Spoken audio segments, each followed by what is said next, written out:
So, okay, I think now you can hear, right?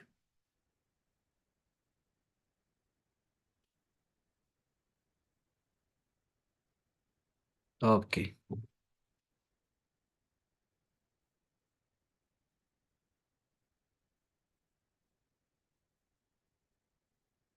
Namo tassa bhagavato arahato samma sambuddhassa.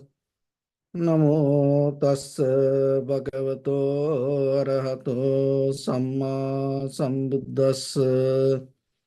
Namo tassa bhagavato arahato samma sambuddhassa. Homage to the Blessed One, the Exalted One, the fully enlightened One.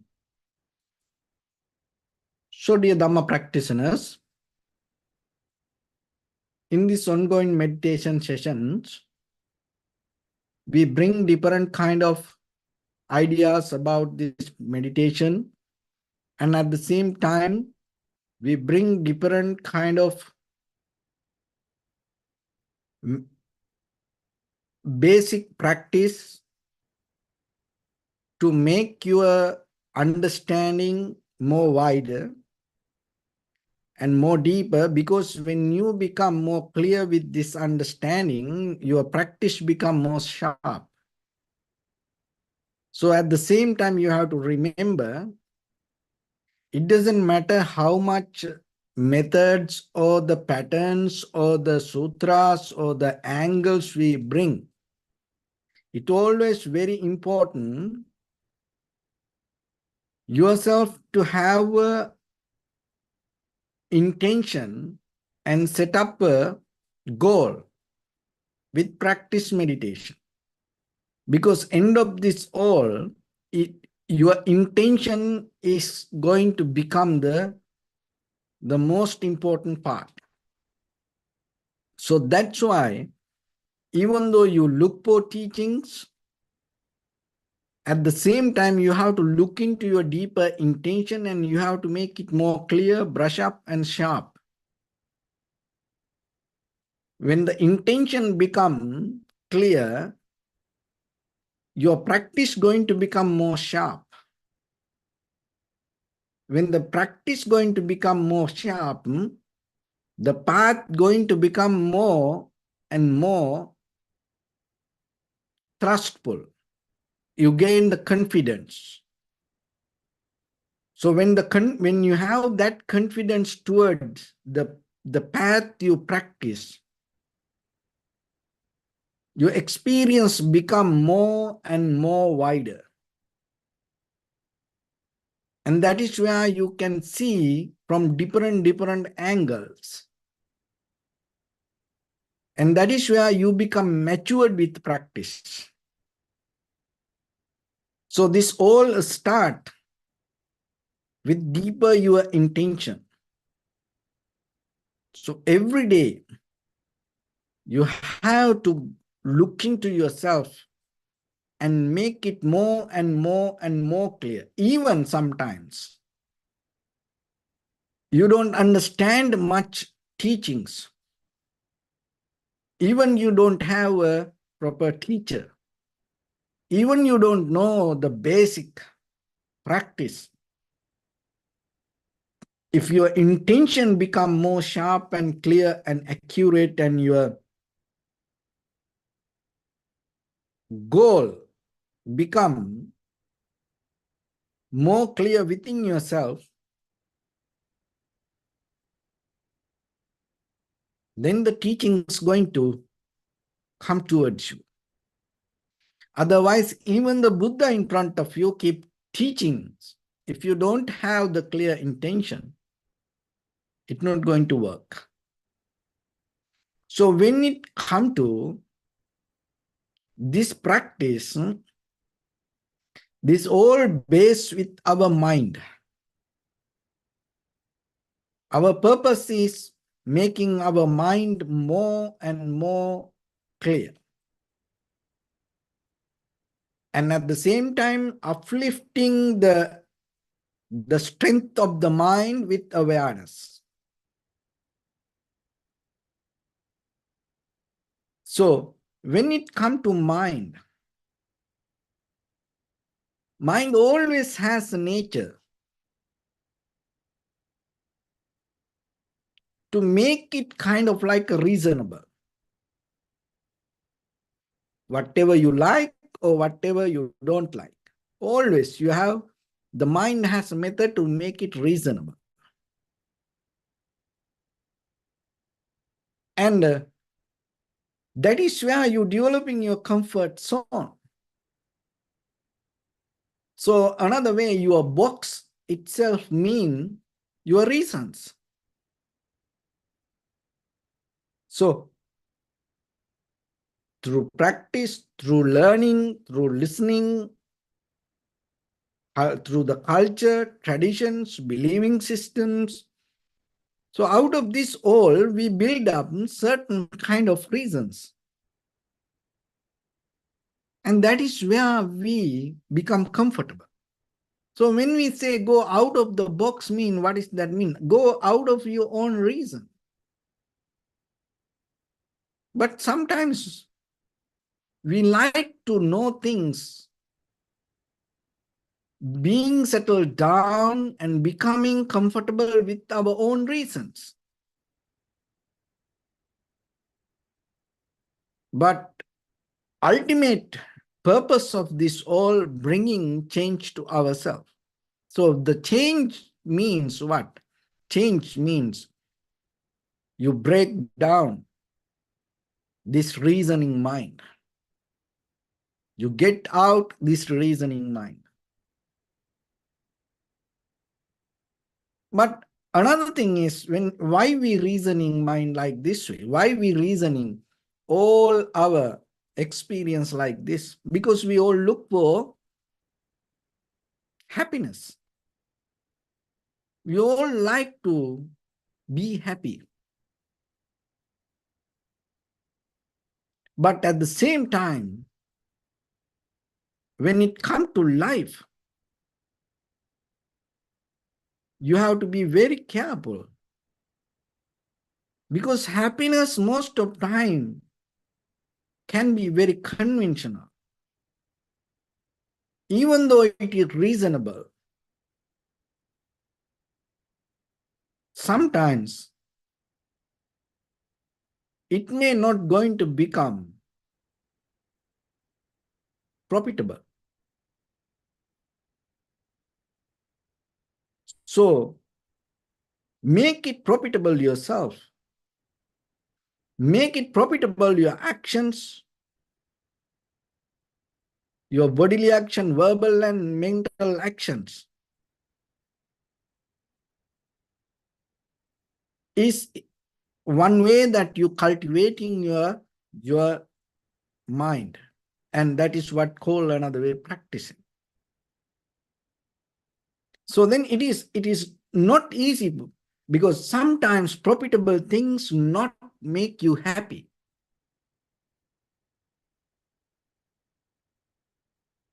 And sometimes happy things may not going to make you profitable.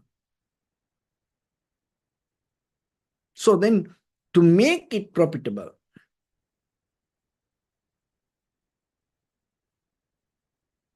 you have to be in the present moment. Being in the past or the being in the future may not going to become profitable to yourself. So that's why always when it comes to your moment of life,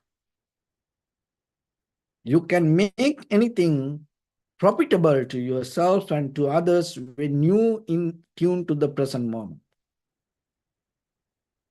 So meditation is a method bringing this skill little by little to yourself. And in this path, at the same time, you have to remember there are sometimes we make mistakes. So more than any other time, people practice meditation nowadays, and it is very familiar words. And at the same time, a lot of people look happiness, satisfaction, There are many reasons people come to this practice. But if end of the day, if you don't know how you can make it profitable, and sometimes you become unhappy out of this. So there are a few things you have to be very careful when it comes to practice meditation.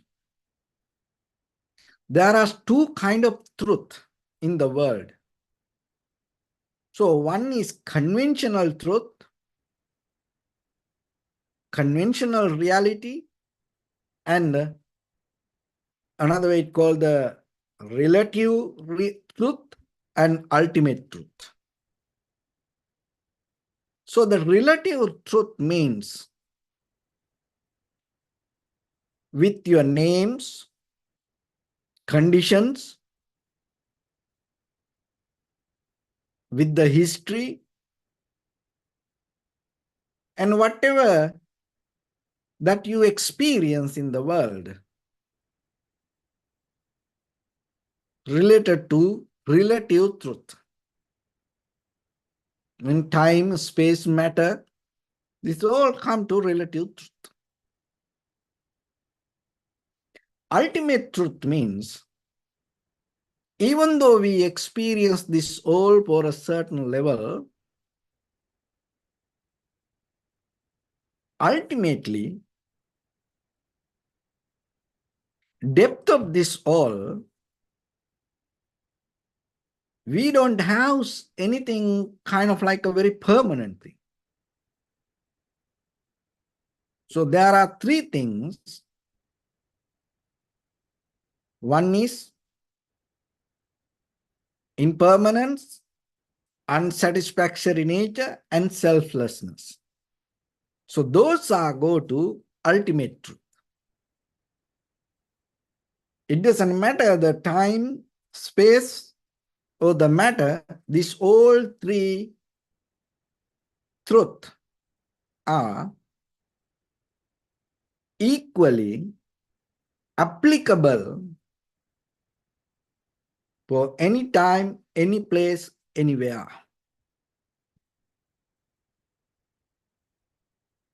But the thing is, when we go into understand this, we make mistakes. So that's why you need to make your mind very clear to get into this. And you have to be very careful because otherwise, out of your spiritual practice, sometimes you make a lot of mistakes.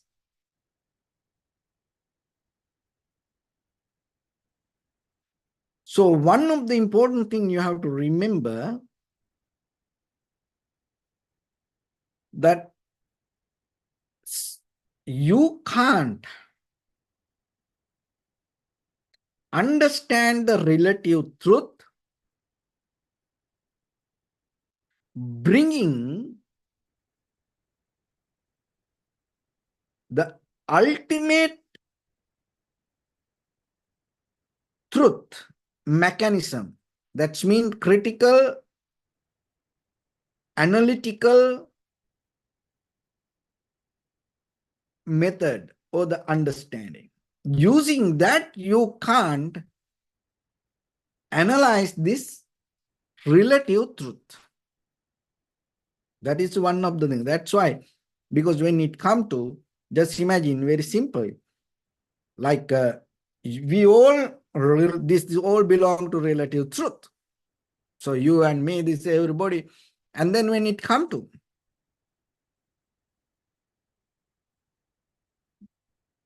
that whatever around this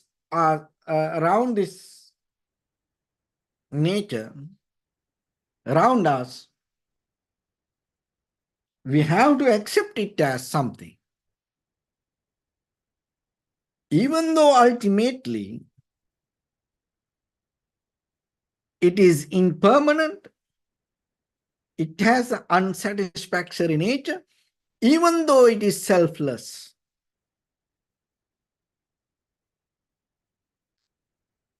in conventional truth, we have to accept this. You can't reject this, anything that whatever around you, oh, is selfless, oh, it is impermanent. So this is one of the mistakes we all do.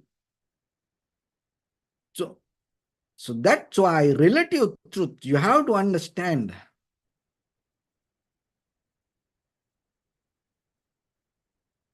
With the relative method, not ultimate analytical critical understanding. So that another example, if I bring, like just imagine when you hear about a monk, and suddenly you think it's kind of like a very holy, spiritual, kind of like enlightened. You have kind of like an idea. It's not a kind of like related to this relative truth.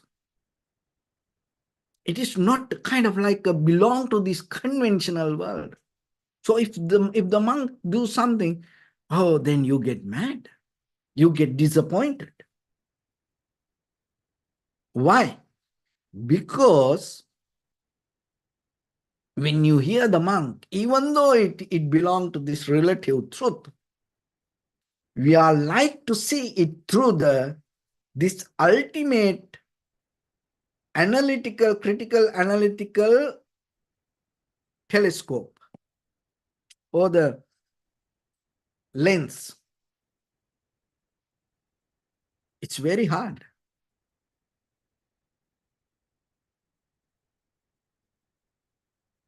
And that's why you need to be matured with this path. Because just if you hold by words and you just go with the surface level, you misunderstand everything. Because until you attain to the liberation or the Nibbana, you belong to this relative truth.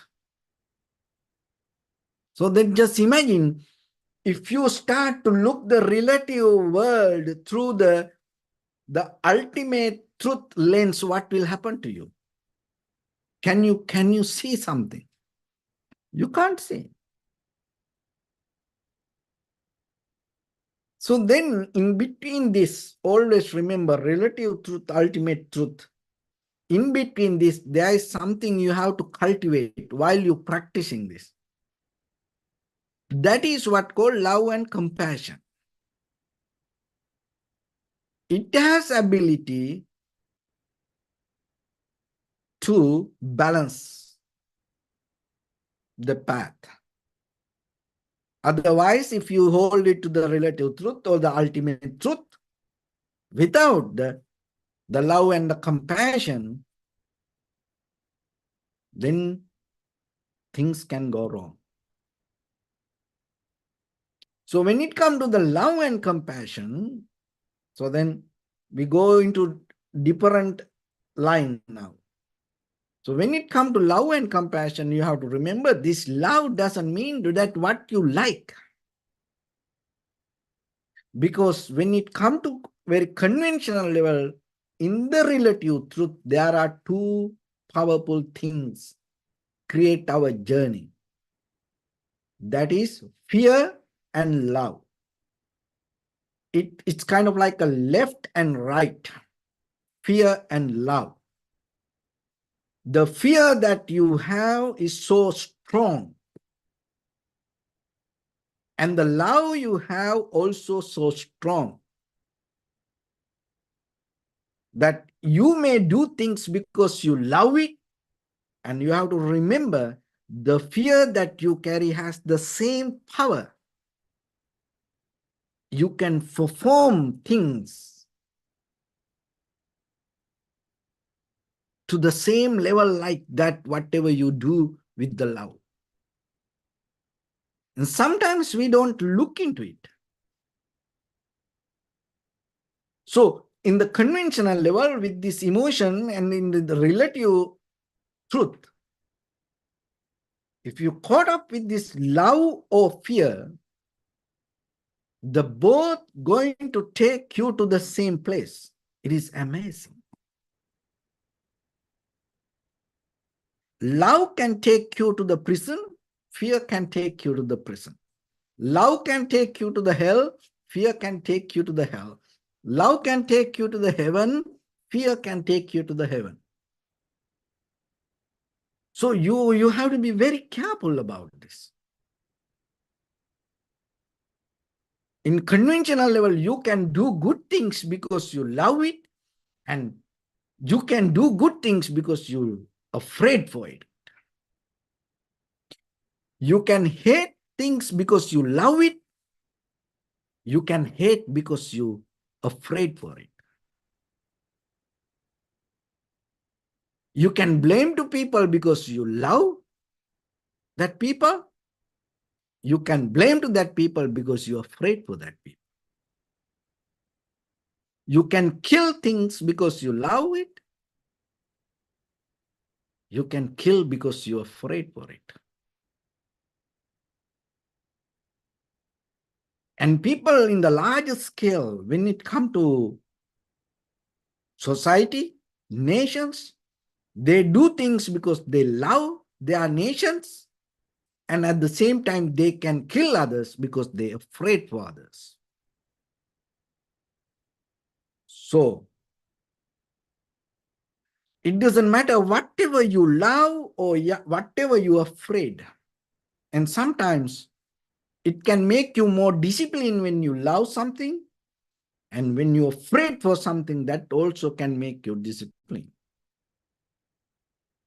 And the love in the conventional level bring these human civilizations to more and more success through this journey.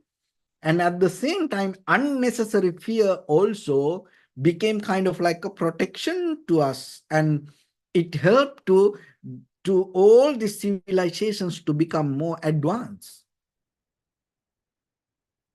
And sometimes if you look very carefully, you exist not because of love. You are here like this because of the fear. You can practice because you love something. As example, liberation, the Nibbana, and you can practice meditation because you are afraid for the samsara, you are afraid for the suffering. How about that? Have you ever go into deeper and look why I practice this? So that's why through the entire history of this spiritual practice, most of time, people always nourish fear and the love. But when it comes to the Buddha's teaching, we don't go into this both path. We go into the wisdom path. So that's why this called royal path. So wisdom path means it doesn't matter you love something, it doesn't matter you afraid something or you fearful something. Always you have to remember,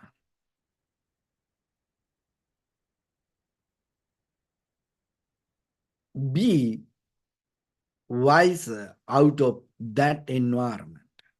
Develop your wisdom. Develop your wisdom. So that's why when it comes to the human world, why we become separate from the animal world, only one reason. We are capable to gather information, make it to kind of like a knowledge, that information transform to knowledge, and then from there transform to wisdom. So then yourself, you have to look into that, whatever that the fear or the love have to take you to wisdom. Don't try to stop on the way. So that is where that your love, when you go towards the wisdom, your fear when it go toward the wisdom, the love and compassion arise through the wisdom is totally different than this relative level of love or relative level of fear. So it need to come through cultivating. So the fear and the emotional love, this both based with our emotions, you don't need to practice that. Only thing is you once you become with things and it start to get empowered through your all these 6 faculties, through the perception. But this spiritual level of love and compassion not going to happen like that way. It need more space. You have to expand your capacity of your heart, your mind. That is why you need to think a little bit more deeply. As example, emotional love you can have regarding your parents. Like you can have the fear regarding your parents and you can have the love regarding your parents. That's emotional based. But if you allow that emotional based, the things to be there like that way, by the time that love can take you to attachment, fear can take you to hatred. And the both going to end at the same place. But if you transform it to wisdom, by the time you recognize that it doesn't matter whatever they have done to you, you become more vulnerable, respectful, faithful towards your parents. So that's why when it comes to practice, always remember, getting to right path is very necessary. So somehow, balancing this relative truth and ultimate truth can develop through having the love and compassion.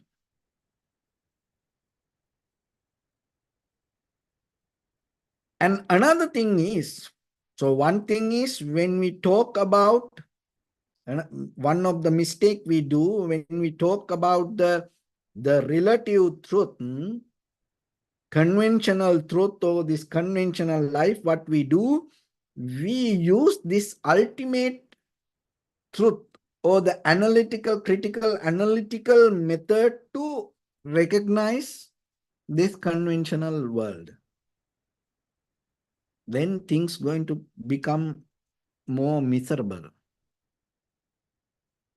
So another thing is, the second one, when we talk about the ultimate truth, we are not able to let go the relative truth. That we always hold it to this habit of relative truth and try to talk about ultimate truth. So because you have to remember, when you want to know about the impermanent, unsatisfactory nature, selflessness, hold it to relative truth. You can't. This is me, I am, this is my. So kind of like hold it to that. With that point of view, you can't get into that.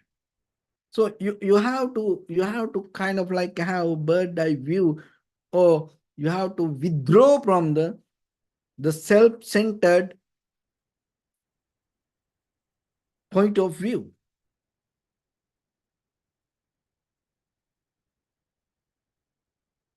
And then because of that, what happens? We misunderstand all this ultimate truth and the relative truth. And another one is that whatever that relative truth or the ultimate truth, this both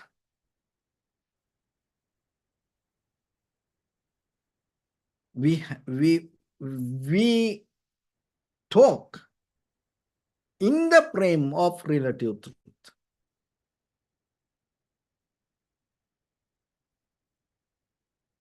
Ultimate truth, relative truth, we always talk in the frame of relative truth. We use our experience, our mind, words, other people's knowledge, and even the sutra, somebody memorized it, written down by the time, and now it is there. It is relative truth. Sutra are not ultimate truth. So whatever written in sutras, not ultimate truth, it is related to relative truth. But reading that sutra, inside that sutra, there is something talk about this ultimate truth. So then you have to remember it, the relative truth, ultimate truth, both in the frame of relative truth. So then you have to be so sharp and clear to separate this without attachment to even the relative point of view. So that's why when it comes to the world, there's impermanence. That even though this everything they are like this, that when we come to reasoning the world, you can't let go it. You can't reject it. You can't just forget it. It is impermanent. Then we no need to practice because this is all impermanent. Forget it. Do whatever you want. But it's not going to work like that. So that's why this relative truth, ultimate truth, is to blend together. And practicing meditation means by the time, rather than using words, you're trying to get into this ultimate truth, you deeply, by practicing through experience, you start to see. So it's sometimes the relative truth can be the foreground, ultimate truth become the background. For certain things, ultimate truth become the foreground, relative truth become the background. So when your mind become more sharp and clear, what will happen? You are capable to see this foreground and the background. And it is not all the time going to be the same, because sometimes things can change. You are in the relative truth and suddenly the ultimate truth can appear.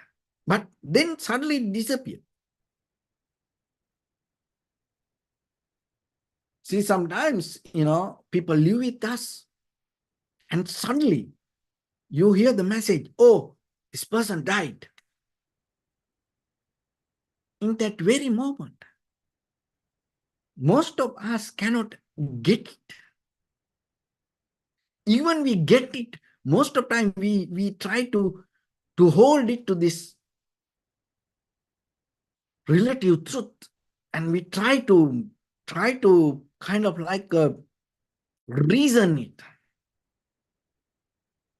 And that's why sometimes, when somebody die, even that person die, and you go and look at this body and say, oh, look at the face, oh, look smiling, oh, look at it, look like that he's so young, it look like he's so kind of like happy. Sometimes people, this person already gone, died. But sometimes we say, oh, look at his face, look at her face. Oh, her face look like smiling. What is that? Because you can't absorb this person died. This person gone, disappeared. And you hold it to this conventional truth and try to reasoning this. And another thing is life is suffering, It's a morning to night, It doesn't matter whatever, from preschool to, an elder care house, this whole journey is full of suffering every day. And, but still, we try to bypass this all the relative informations to it, and we try to understand this suffering through this relative level of experience. That's why a lot of people get mad when it say life is suffering.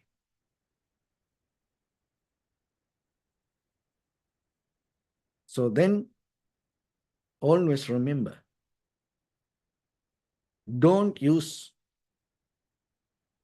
ultimate truth mechanism to understand relative truth. Don't use relative truth mechanism to understand ultimate truth. And always know both this ultimate truth and relative truth within the frame of relative truth that we have to talk. So that's why we need the meditation, or the method this we practice is a kind of like a bridge. Slowly cross, or you are capable to, without touching this anything, without mixing or without separating this, but still to understand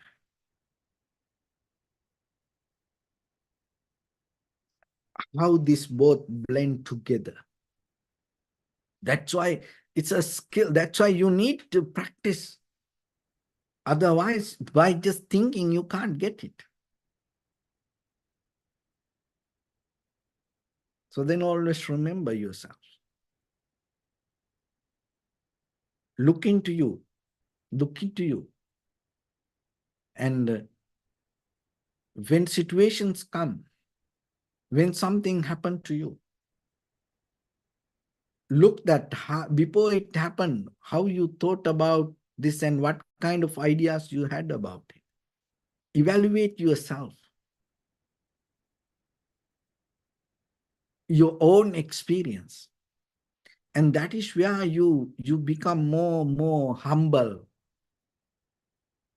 within your own moment of experience, to know that what you know in this conventional world is conventional. That is the only thing you have to understand. That what you understand in this conventional world regarding this conventional things in the conventional frame is not spiritual.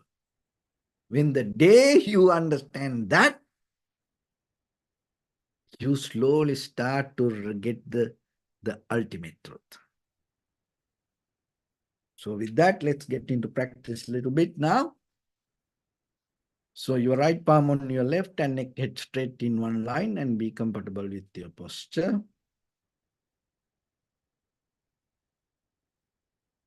So bring your attention to your body and scan head to toes yourself and say Supateva, oh may I be well and happy 3 times.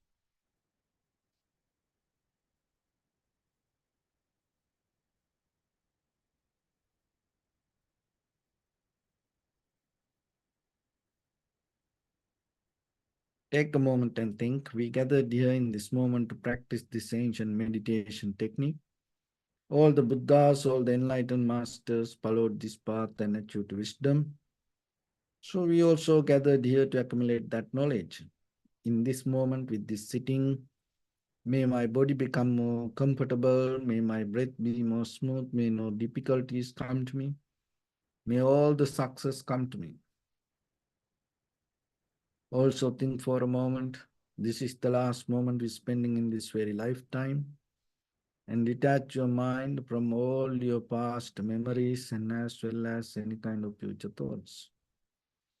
Just try to remain in the present moment, observing the sensation of your inhalation and exhalation.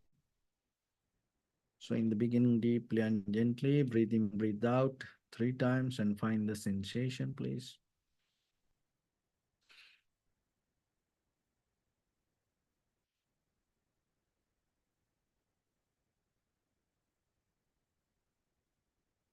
And allow your inhalations, exhalations happen itself.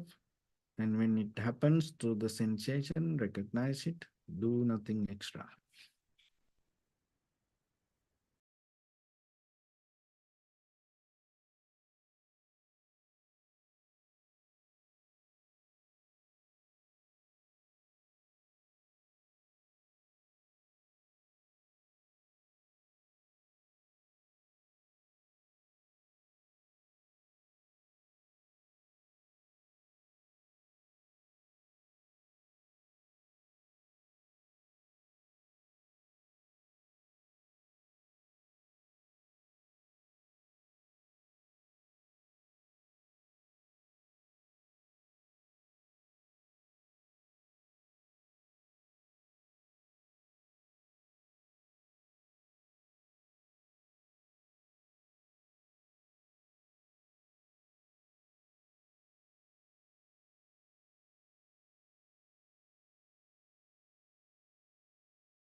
Bring your attention to your body, please. Observe your posture.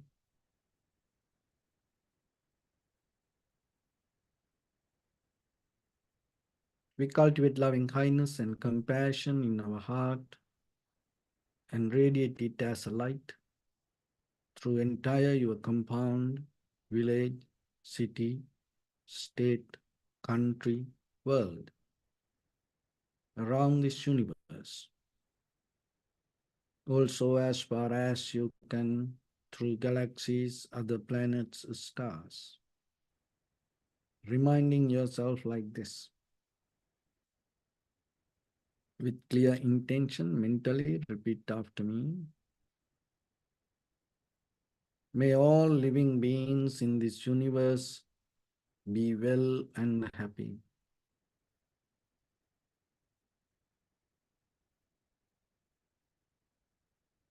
May everyone be happy and safe, and may their hearts be filled with joy.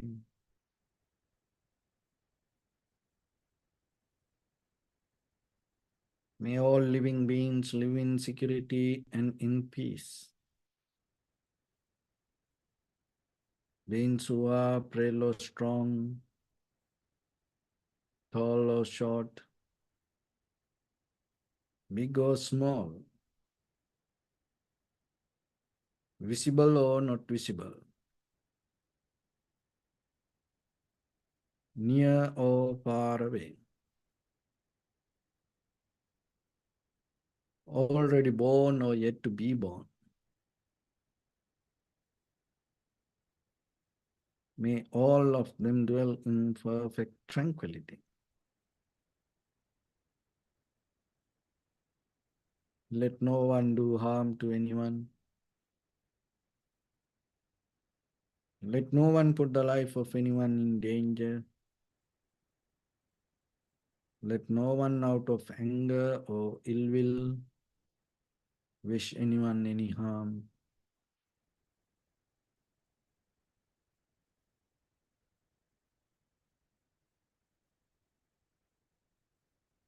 Expand the loving kindness and compassion beginning from your heart.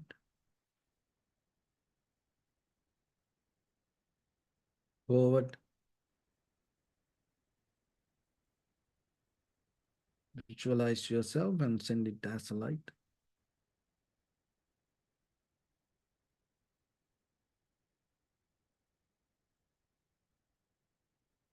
To your backside,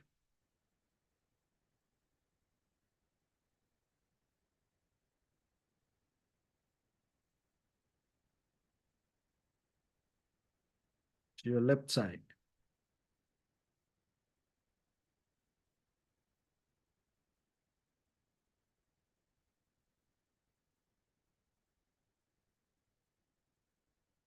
and to your right side.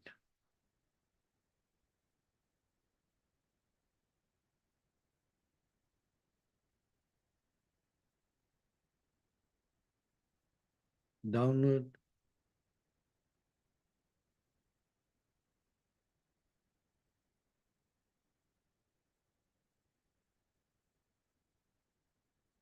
and upward.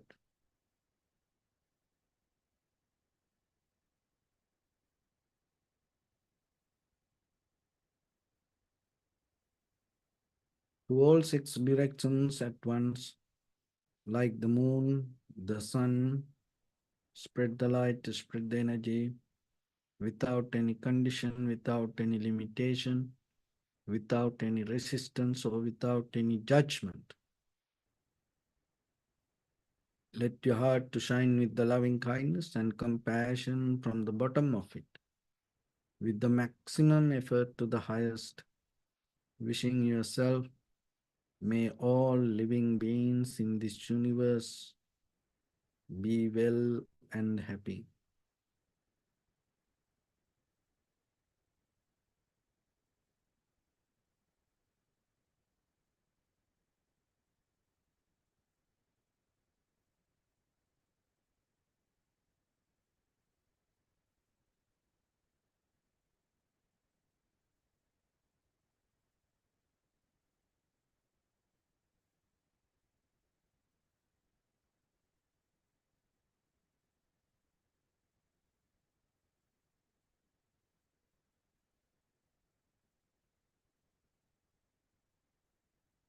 Say sadhu, sadhu, sadhu.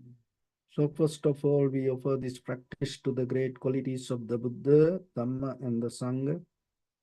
Also, by the power of this meritorious deed, may all of us attain to the supreme bliss of Nibbana. May all your guardian angels and deities will receive these merits and increase their longevity and protect all of you from any kind of planetary influences or any ill effects. Tavata me sampadam punya sampadam sabbe deva anumodantu sabba sampatti siddhya sabbe bhuta anumodantu sabba sampatti siddhya sabbe satta anumodantu sabba sampatti siddhya Naya dhammanu dhamma patipattiya buddhang pujemi dhammang pujemi sanghang pujemi Attaya imaya patipattiya jati jara vyadi maranam ha paribunjissami Idamme punya kammang asavakkaya vahang hotu sabba dukkha pamuncatu. Bless you.